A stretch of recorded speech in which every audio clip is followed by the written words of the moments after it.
Rain slaps the tin roof like a warning. Boateng stands under a fractured sleeping market awning in Makola, her school bag heavy with wet chalk and a single damp notebook. In her palm is a small, battered enamel plate, the symbolic object she never lets go of. It bears a hairline crack and a faded blue rim. Yesterday, a child used it to eat the last of a neighbor's stew and left it on her doorstep as if returning a debt, and today it feels like a question. The morning air smells of frying plantain and spilled petrol, and a horn bleats far away as if impatient.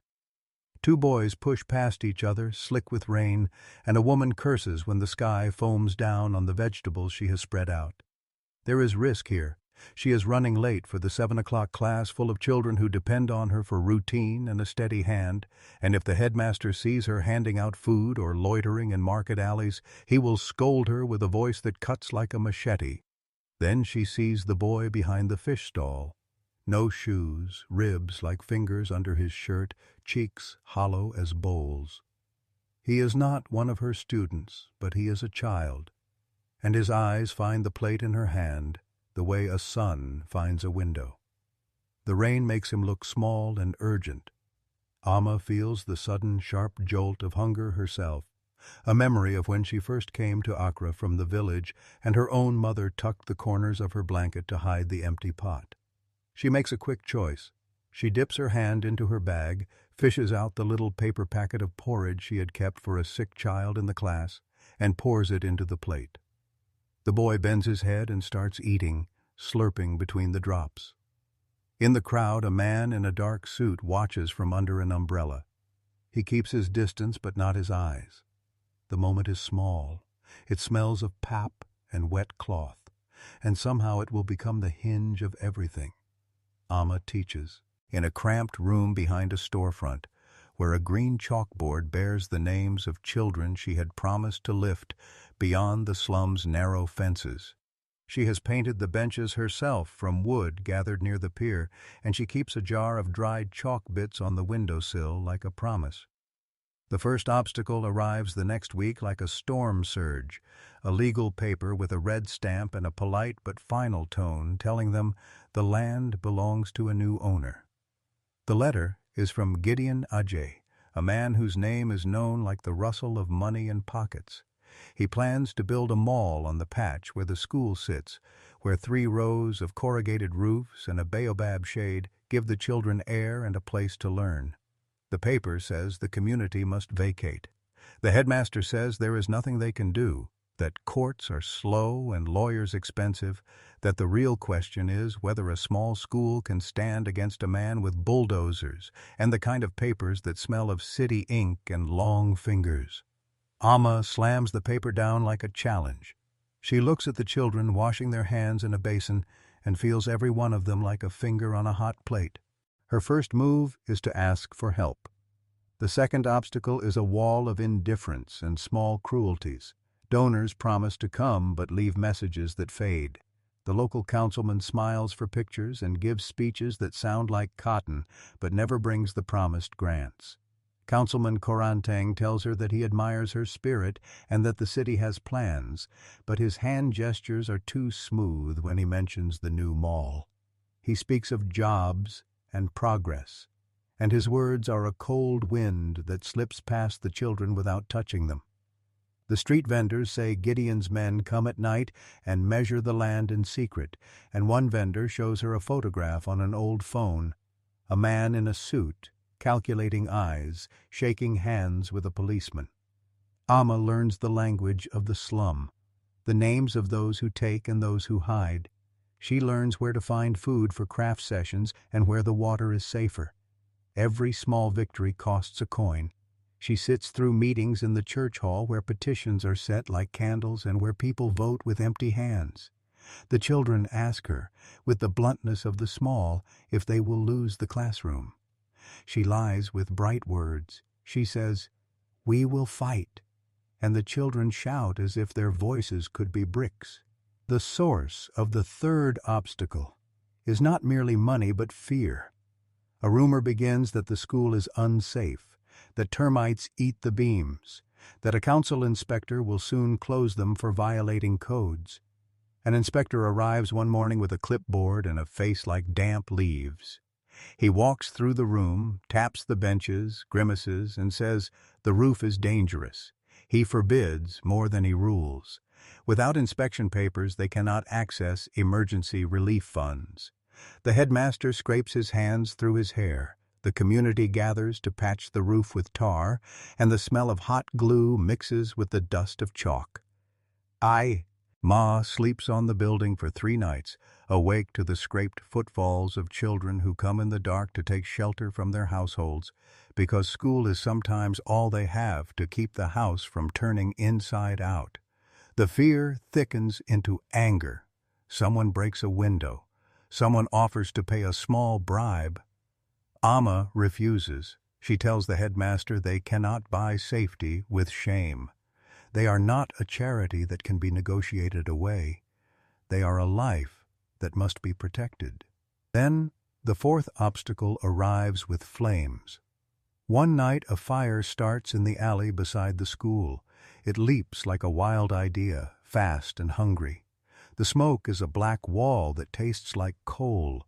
They pull the doors open and the children's work is a ruin. Worksheets singed, a bookshelf collapsed, the little wooden chair she made from the pier splintered and charred.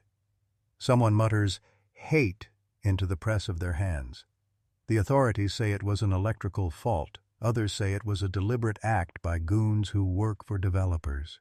Amma finds the burned enamel plate under a pile of ash, like a small moon. The blue rim has lost its color. She clutches it anyway. The 5th obstacle is sickness. After the fire, there is no clean water, and the children cough like boxes. A father comes to the school asking for help because the child is burning with fever and the clinic is too far. Amma tends the child with wet towels and careful words. She borrows money to buy medicine and sells a small rice bag from the school store to pay for more. The hardships pile up like the stacks of paper on her desk. Someone says it is better to fold. Take what the developer offers, they say. Money that would let them move to a new place, perhaps safer but far from the children and the soil that holds their names. Each obstacle presses and the air grows heavy with the sound of doors closing a little at a time. In the middle of this rising storm comes a twist that changes the shape of the whole thing. A video appears online, grainy and small, posted by a user called Mensa Legacy.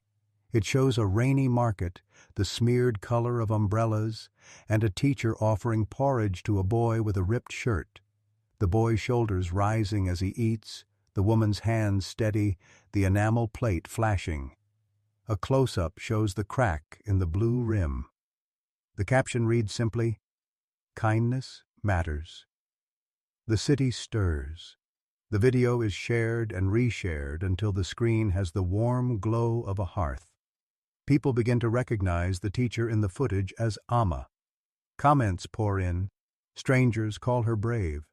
Then, like a sunrise that reveals a boat at sea, the comment thread takes a sharp turn. A visitor writes, "That boy is my son." The account Mensa Legacy replies, "I remember. I never forget faces." The twist is simple and strange. The boy is not merely any child, he is the son of Kojo Mensah, a man whose name sits in the mouths of editors and whose buildings roll across the skyline like a proof of power. Kojo Mensah is a billionaire whose investments stitch from port to hotel, who has a mansion with a veranda that looks out over the Gulf of Guinea and a foundation that says, "We change lives." The city has seen his name on plaques. They have seen his ribbon-cutting smiles. The twist flips the meaning of the small act Amma did. It was no anonymous kindness, but an act witnessed by someone who keeps a ledger of good in his mind.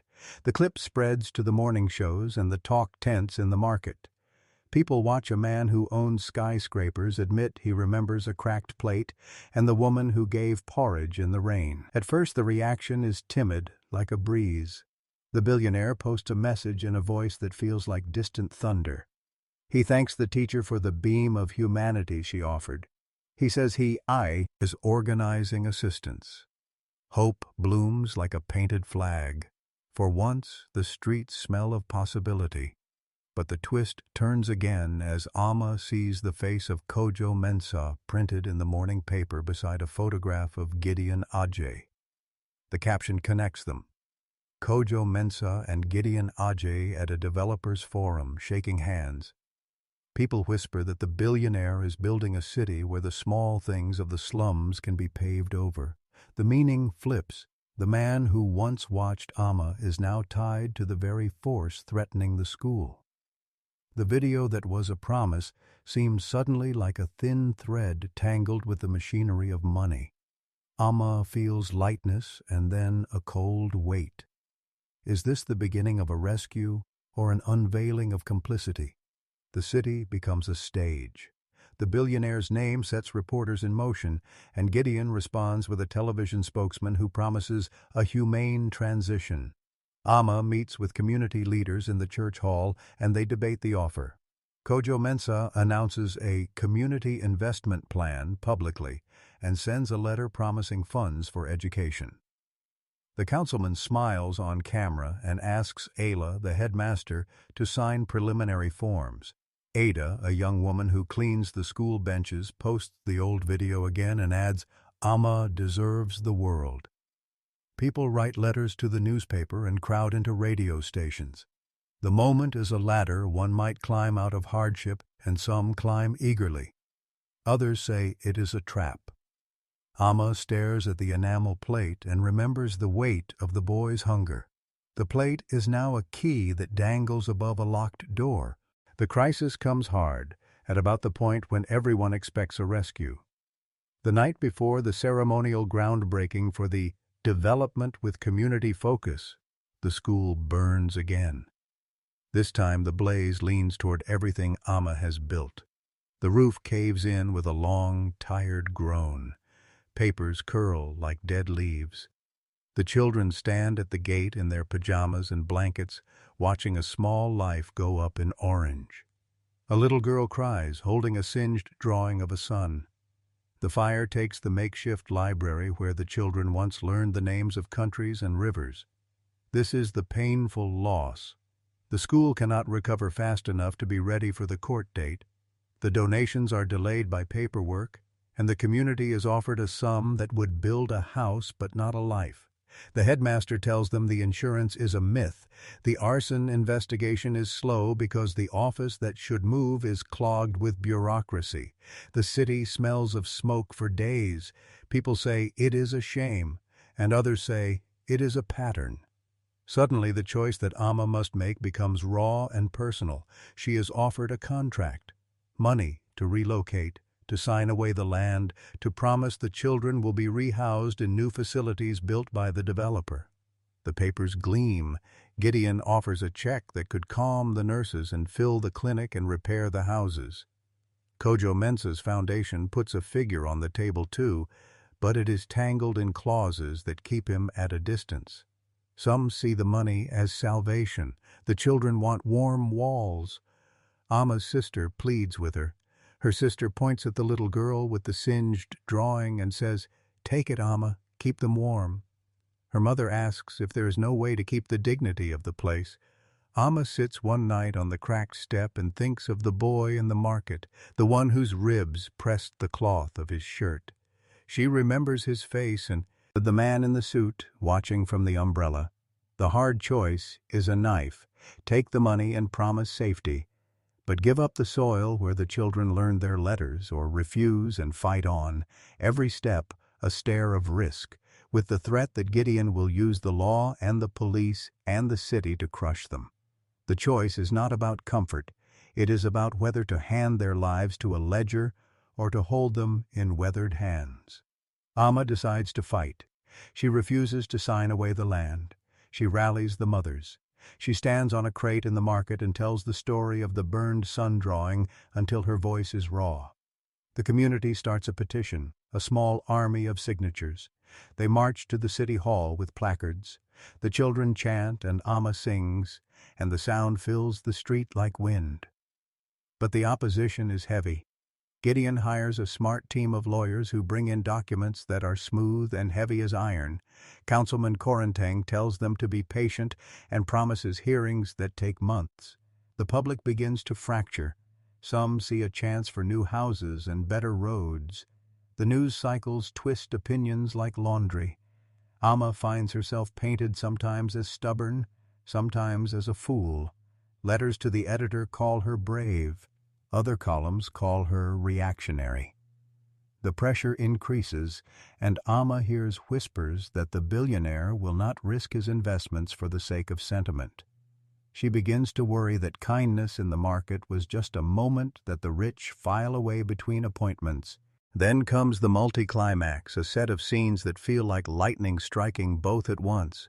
It starts when a young man from the market, Ifua's boy, shows up at the hearing with an old phone. He says he has more footage, and he hands Amma a memory card. No one expects what is on it. The clip is longer than the viral scene. It shows the day in the market in slow motion. The boy with the ripped shirt, Amma with the plate, and behind them, unnoticed, the silhouette of a man stepping back and then reaching inside his pocket. The camera pans and shows Gideon Ajay, not just watching but lighting a cigarette, and then, in a flash, shaking a child's shoulder and giving a small coin that looks like an attempt to buy a favor.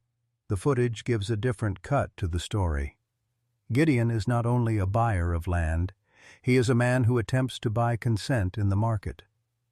At the next hearing, Amma plays the footage on a borrowed laptop. The room is full of faces that have practiced neutrality. The film runs. The sudden reveal is a spectacle. The microphones pick up a sharp intake of breath. The judges lean forward, and phones are lifted like cameras of witnesses. People murmur that this is not a simple charity caught on tape, but evidence of a pattern. The unexpected witness is not just the market boy, but a retired clerk named Auntie Effia, who works at the photography stall.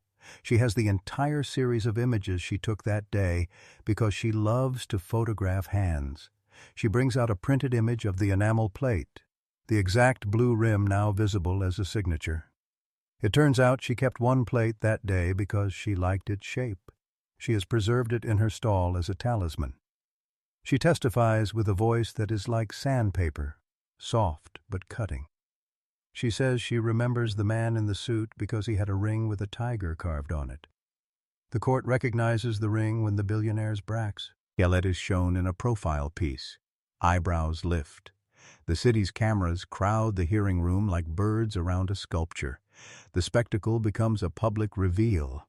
Kojo Mensah walks into the hearing not as a shadow, but as a presence. He carries himself like a man who has lived in rooms that hold air conditioning and quiet. He sits and looks at Amma and the children who have come in folding chairs. He has a face that people claim to know but have never seen close. The lawyers for Gideon attempt to spin the footage away. They argue that the clip is incomplete, taken out of context. But the more the lawyers speak, the more the public sees the pattern of small, bought favors and the language of coercion. The city feels awake. Then the other half of the multi-climax unfurls. A whistleblower from within Gideon's own team, someone who had helped draft the surveys of the land, brings documents that show payments to Councilman Boateng and compiled lists of negotiation targets. The whistleblower had watched the man in the suit light the cigarette in the market, he says, and had kept the memory because it made him uneasy. The documents show hush funds and community engagement lines that are actually bribes.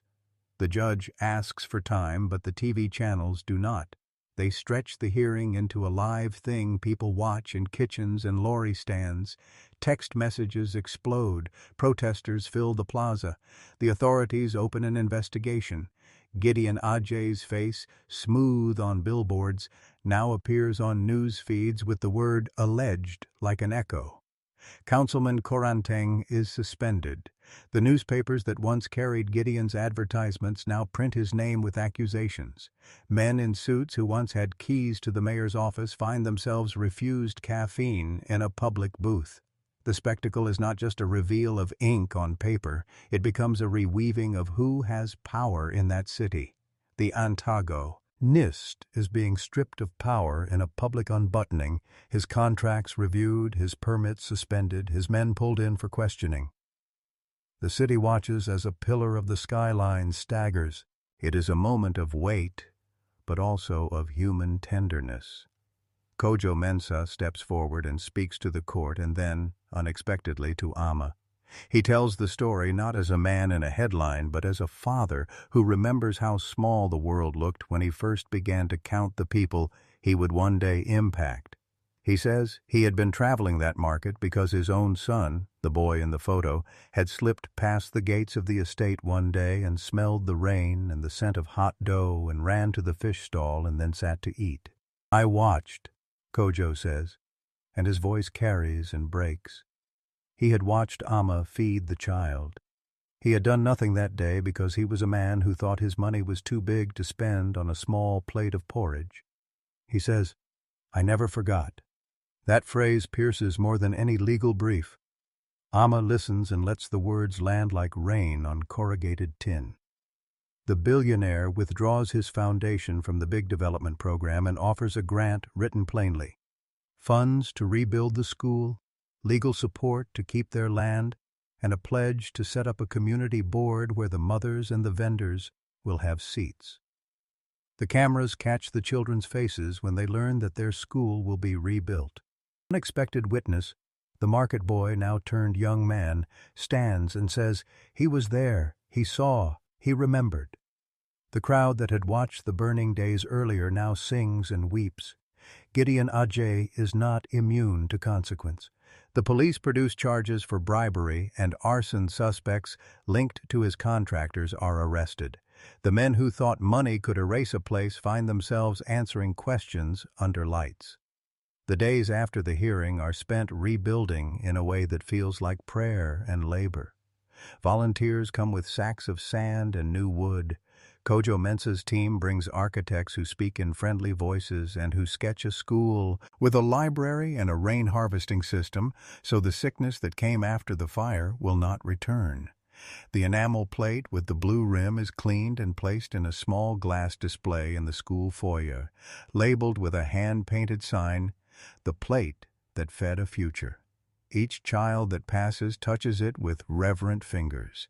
The headmaster announces a scholarship program in the name of the market boy, whose family now receives support and an offer of education the boy could not have dreamed of when his shirt was torn. The councilman's office is occupied by an interim leader who offers a different tone, and the mayor talks on the radio about new guidelines for community consultation. The city breathes in a new rhythm, not perfect, but better. 6 months later, the school is a place of full windows and bright paint. The baobab tree outside is taller with a new bench carved around its trunk, and children run with their lunchboxes singing a clumsy school song. Amma teaches again in a room with new benches that do not wobble, and there is a small library with stacks of books sent from donors who watched the hearing and wanted to help. The difference is not only in the paint, but in the way decisions are made. The community board meets monthly under the baobab, and the vendors now have a voice in planning. Kojo Mensah watches from afar, and sometimes he shows up without cameras to sit on a bench and listen. He has given the school an endowment and insisted on a transparent process managed by parents and teachers. Gideon Ajay deals with the legal fallout, but the city observes that money does not always buy the right to erase people's names. The enamel plate hangs now in the foyer, the crack visible, the blue rim proudly faded. Children tell its story like a fable, how one small meal can light a path. At the heart of it, Amma keeps a private ritual. Each morning she cooks a little extra porridge in a kettled pan and carries out the battered plate to the market, not to feed any special child and not to announce it, but because the act begins the day with the same pulse. Sometimes the boy who ate on that rainy morning, now a young man named Kojo Jr., who smiles without the shyness of hunger, joins her and helps hand out the porridge. They stand under the awning where the rain first taught Amma about choices. People crisscross the stalls, laughter bounces off corrugated zinc. The city still has cracks and the world still tilts where money was once supreme, but the school stands like a small proof that people are more than their shelters. The blue-rimmed plate sits in the foyer and is a daily test. Will they remember the feeling of being given something without a ledger? Will they keep the promise of dignity? In the last slow scenes, a new project forms. Girls from the school start a small cooperative that makes cloth bags and sells them in the market, teaching numbers and enterprise. They learn to stitch letters into fabric. The headmaster teaches the older boys to build shelves from reclaimed wood, and they mount them in the new library as if they were building a memory. Kojo Mensah, who once thought himself a distant benefactor, attends the inauguration without a ribbon, and when the mayor offers a speech, he refuses the microphone and instead tells the gathered crowd about the day he saw a woman hand over a plate, and how that plate became a ledger of a very different kind of wealth. The city listens. The children clap like rain on a roof. Kindness, given without expectation, builds debts that cannot be repaid with money alone. Did this story move you? If this story moved you, please like, share, and subscribe to hear more true tales that warm the heart and spark action. That morning, the city holds its breath as the hearing resumes, and Amma, hands steady on the glassy surface of the enamel plate, feels the tremor of first rain inside her ribs, even though the room is airtight with microphones and a crowd that looks like a moving mosaic of market stalls and classroom benches, because the stakes have moved from doors and roofs to a choice about who gets to name the future of these children. And the clock ticks with the generators humming in nearby shops while the sun slides a pale gold seam along the window ledge, as if the day itself were weighing the paper on the desk. The hall swallows her voice when she says, "We did not feed a rumor, we fed a child." And a reporter's camera catches the line, turning it into a lesson the city can read in a single breath. Then Auntie Afia steps forward, her hands steady, and lays out the week's photographs, the old moment reshot in memory. The tiger ring on the man's finger, the careful reach for a coin, the careful smile that hid a ledger. She testifies with the grit of a morning market where a hand never forgets a face, and the room shifts like a tide turning, while Afia's boy, now a taller, warier youth, hands Amma a memory stick that glints with grainy light and says softly, "This is for truth." The whistleblower's dossier splinters the quiet too, revealing hush funds, community engagement lines that were really bribes, and a map of the land that shows the routes by which a promise to help becomes a way to push people aside. The legal team stammers, then falters, and the judge asks for time, while the crowd mutters in a language of patience and fear, and the air tastes of rain-soaked chalk and the sour sweetness of a plan that could either redeem a city or condemn it to grow on the bones of the vulnerable.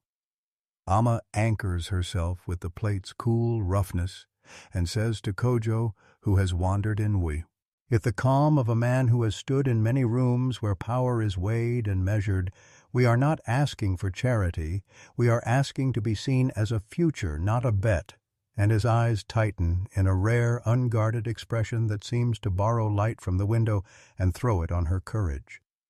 The turning point comes not in a shout but in a quiet fork of words. Kojo rises, not as a benefactor but as a citizen who finally admits that his wealth has shadowed others' hunger for too long, and he says, "Let us be accountable together," while the room hears the soft clack of the trench coats and believes for a heartbeat that something true could emerge from the city's many rooms. Then a plan materializes in tangible steps.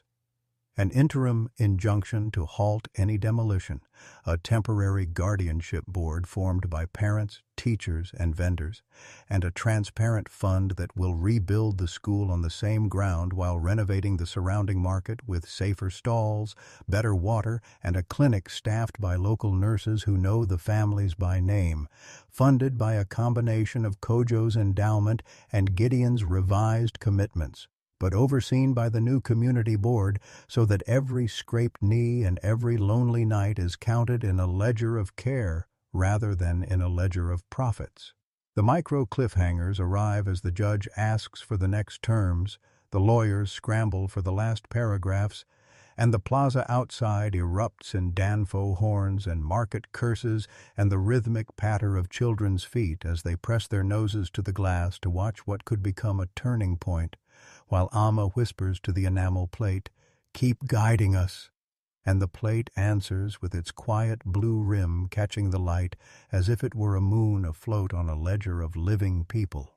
In the middle of this surge, a new ally steps from the shadows of the courtroom crowd, Kojo Mensah's own younger sister, a school teacher in another district who tells Amma that she has lived under a development plan that promised washrooms and light and delivered only a higher price for the ground they stood on.